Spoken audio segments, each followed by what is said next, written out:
Hey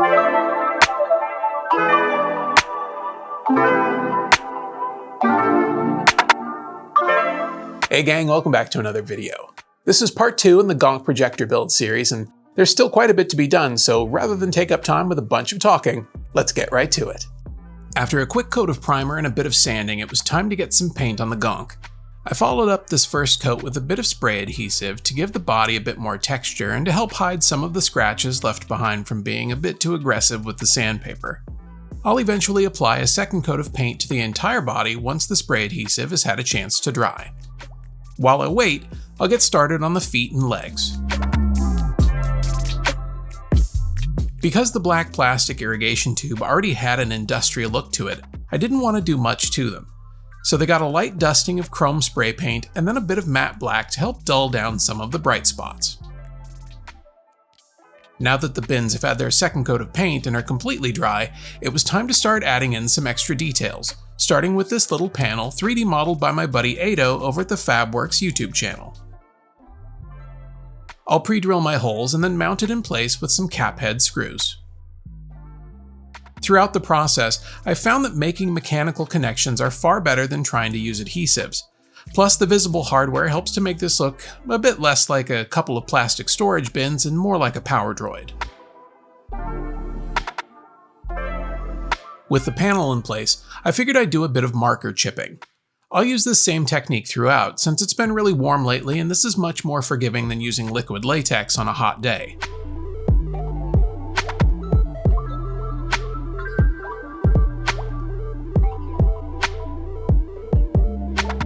And since I've got the lower half on my bench, I figure I'd install the legs and feet. What do you mean there's no footage of the feet being installed? Ugh, amateurs. Let's take a minute to discuss how the Jireno Cube 4 projector will be installed. In Fusion 360, I 3D modeled this bracket that would allow me to suspend the projector using a few bolts and coupling nuts. I also added in some slots for Velcro straps to help keep the projector in place during installation. Now before I can install it, I'll need to mark off where the bolt holes will need to be drilled. So I set the bracket in place, and using a skewer, I'll mark the position and will drill them out with a smaller drill bit at first, followed by a step-up bit to make sure that I don't crack the storage bin.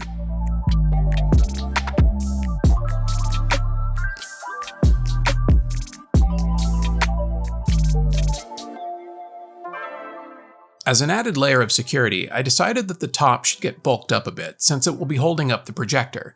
So I cut out this piece on my Glowforge and will screw it in place.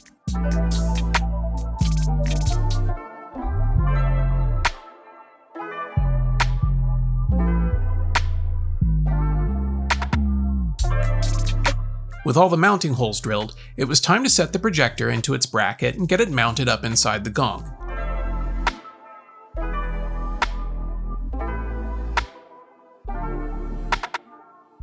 The coupling nuts give me the ability to make small adjustments to the bracket's position to ensure that it's perfectly set within the opening and worked better than I expected. Plus, they're easy to remove for transport.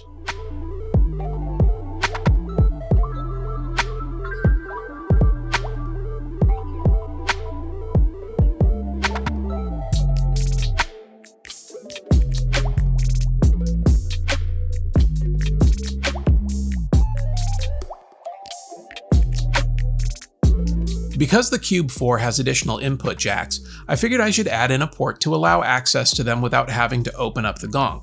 So I 3D modeled this greebly based on the dimensions of a USB and HDMI port I found online and added it to the back of the Gonk with a bit of epoxy.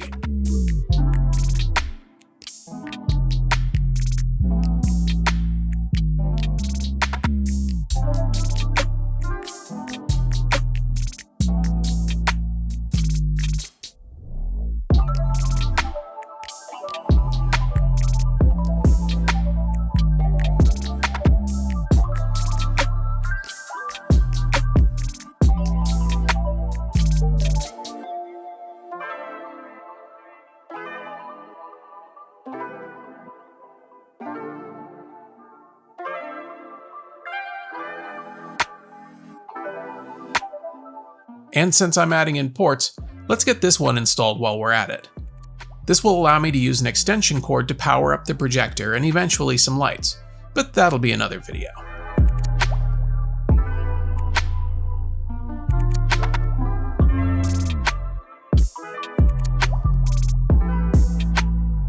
I'll connect the extension cord to a small power strip that I hot glued to the inside of the bin. Now the glue didn't hold as I'd hoped, so off camera I mixed up some 2-part epoxy and reaffixed it in the same location. While I was installing the power strip, I noticed that you could easily see through the openings on the side.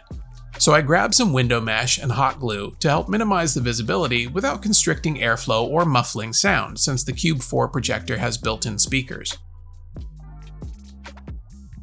And with the wiring squared away, it was time to get down to the dirty work of weathering. I'm going pretty basic for now with a dark brown acrylic wash, applying with a chip brush and then wiping it away with a rag, making sure not to leave any patterns in my removal. I'm also keeping a spray bottle of water nearby in case I need to extend the working time of my paint. I'll continue this process over the entire droid, so for now let's enjoy this weathering montage.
The last thing I'm going to do before I wrap up this build is a bit of airbrushing to accentuate some elements of the droid. I find it's easier to do this step with an airbrush since I feel like I have a bit more control over paint application, although this could also be achieved with a brush.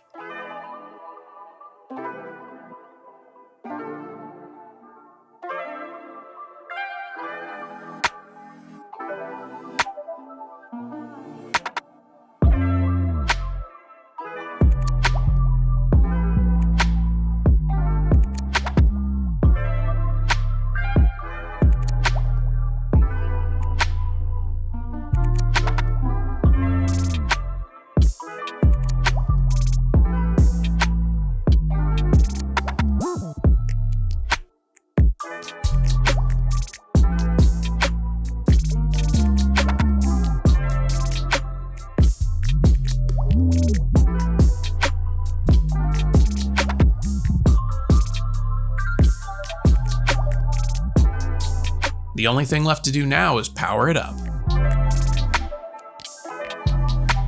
While it's hard to see in this video because of the limitations of my camera, the Cube 4 has a native 1080p image that's really bright for its size. It's also self-focusing, which is both satisfying to watch and extremely handy.